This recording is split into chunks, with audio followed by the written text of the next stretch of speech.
Gestion du stress numéro 1. Les premières étapes de la gestion du stress.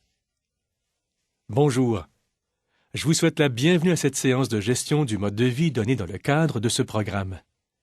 Avant de commencer, j'aimerais vous féliciter d'avoir décidé de participer à ce programme et d'avoir franchi une autre étape importante en vue d'améliorer votre santé, d'atteindre votre poids idéal et de vous mettre en forme. Aujourd'hui, nous vous aiderons à entreprendre un programme de gestion du stress. Les informations que je vais vous donner sont en grande partie résumées dans la trousse éducative portant sur ce sujet.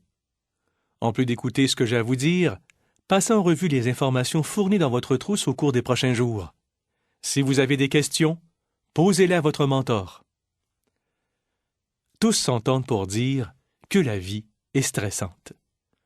Un stress trop élevé est associé à divers problèmes de santé, y compris un risque accru de maladies cardiaques. Pour cette raison, la gestion du stress est une composante importante de ce programme. Si vous essayez de gérer votre poids, il est particulièrement important que vous développiez des aptitudes de gestion du stress. Il arrive parfois que le stress vous pousse à trop manger ou à ne pas respecter vos plans d'alimentation et d'exercice. Votre trousse éducative vous aidera à comprendre la façon dont votre corps réagit au stress. Le stress est un processus à deux volets: la cause et l'effet. Les causes de stress sont appelées des facteurs de stress. Ces facteurs peuvent être réels ou imaginaires et peuvent provenir de sources sociales, physiques ou psychologiques. Par exemple, un conflit avec votre patron est un facteur de stress social. Un manque de sommeil est un facteur de stress physique. Ces deux facteurs sont bien réels. Vos inquiétudes et vos peurs peuvent également être des sources de stress. Ces facteurs de stress psychologiques peuvent être réels ou imaginaires. Heureusement, un grand nombre de vos craintes ne se concrétisent jamais. Malheureusement, votre corps ne connaît pas la différence entre un facteur de stress réel et un facteur de stress imaginaire. Pour votre corps, tous les facteurs de stress sont réels. Lorsque votre corps est exposé à un facteur de stress, il réagit d'une certaine façon, ce que l'on appelle la réponse au stress. Cette réponse est également connue sous le nom de réaction de combat ou de fuite. La réponse au stress comprend une série de changements physiques qui visent à aider le corps à combattre le stress ou à le fuir.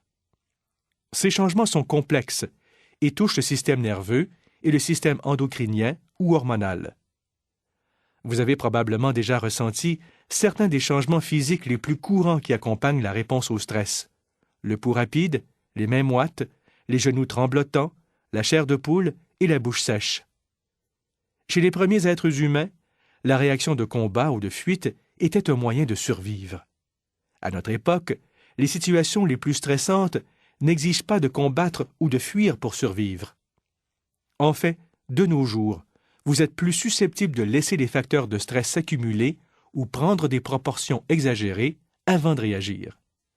Si rien n'est fait pour le surmonter, le stress peut causer des problèmes qui peuvent nuire à votre santé et à votre bien-être. Deux types de stress sont particulièrement nuisibles et augmentent votre risque d'être atteint d'une maladie cardiaque. Il y a d'abord les situations stressantes qui vous poussent à adopter des comportements colériques, hostiles ou agressifs, ou à perdre votre calme. Puis, il y a les situations stressantes où vous sentez que vous perdez le contrôle. Toutefois, tous les stress ne sont pas mauvais. Sans certains stress, il n'y aurait pas de progrès. Il n'y aurait aucune raison de se lever le matin. Le stress peut être associé à un éventail de sentiments. L'excitation, sentiment positif, est à un bout du spectre. À l'autre bout du spectre, on trouve la dépression, sentiments négatifs et problèmes graves de santé. Dès les premiers signes de stress, prenez des mesures pour prévenir la manifestation de sentiments négatifs. Si vous ressentez des sentiments de dépression pendant une période continue, consultez pour obtenir l'aide d'un professionnel. Dans votre trousse éducative, on vous encourage à passer en revue les 6 derniers mois et à dresser une liste d'exemples de facteurs de stress positifs et négatifs dans votre vie. Avez-vous vécu des événements majeurs tels qu'un divorce, un mariage ou un changement d'emploi. Les événements majeurs de la vie, même positifs, peuvent être une cause de stress. Bien que vous puissiez être en mesure de surmonter un événement majeur, des événements multiples survenant au cours d'une courte période peuvent causer un stress excessif. Un stress chronique, qui ne s'atténue jamais, peut causer des problèmes de santé. Remplissez la fiche d'évaluation du stress dans votre trousse éducative pour déterminer à quel point vous avez besoin de suivre un programme de gestion du stress. Avant d'apprendre à mieux gérer votre stress, vous devez connaître les causes de celui-ci et comprendre vos réactions dans des situations stressantes. Dans quelles circonstances êtes-vous le plus susceptible d'être stressé? Vous sentez-vous plus stressé un jour particulier de la semaine ou à une heure particulière de la journée? Certaines personnes sont-elles associées à votre stress? Comment réagissez-vous au stress? Utilisez la fiche de stress à la fin de votre trousse pour prendre en note les situations stressantes que vous vivez pendant une semaine. Cherchez les tendances qui se répètent sans cesse. Puisque cette activité vous sera extrêmement utile, je vous encourage à tenir un registre précis. Les personnes qui ont utilisé ce registre pour repérer leurs sources de stress personnel ont trouvé l'exercice très profitable. Au cours des futures séances de ce programme, vous apprendrez des techniques pour gérer le stress dans votre vie. Nous vivons tous des situations stressantes, mais vous ne devez pas laisser le stress nuire à votre santé et à votre bien-être. Rappelez-vous que l'objectif de la gestion du stress est de transformer notre point de vue sur le stress pour que nous cessions de le considérer comme une chose négative et dangereuse, mais plutôt, autant que possible, comme une chose positive, inévitable et nécessaire. N'oubliez pas de réviser l'information fournie dans votre trousse, de répondre aux questions, de faire les devoirs et de déterminer à quel point l'information s'applique à votre situation personnelle. Vous réussirez mieux le programme si vous utilisez pleinement la documentation fournie.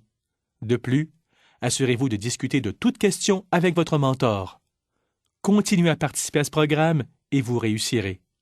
Finalement, rappelez-vous que pour réussir quelque chose, vous devez d'abord vous convaincre que vous pouvez le faire. En attendant votre prochaine visite, je vous souhaite de passer une excellente journée en santé.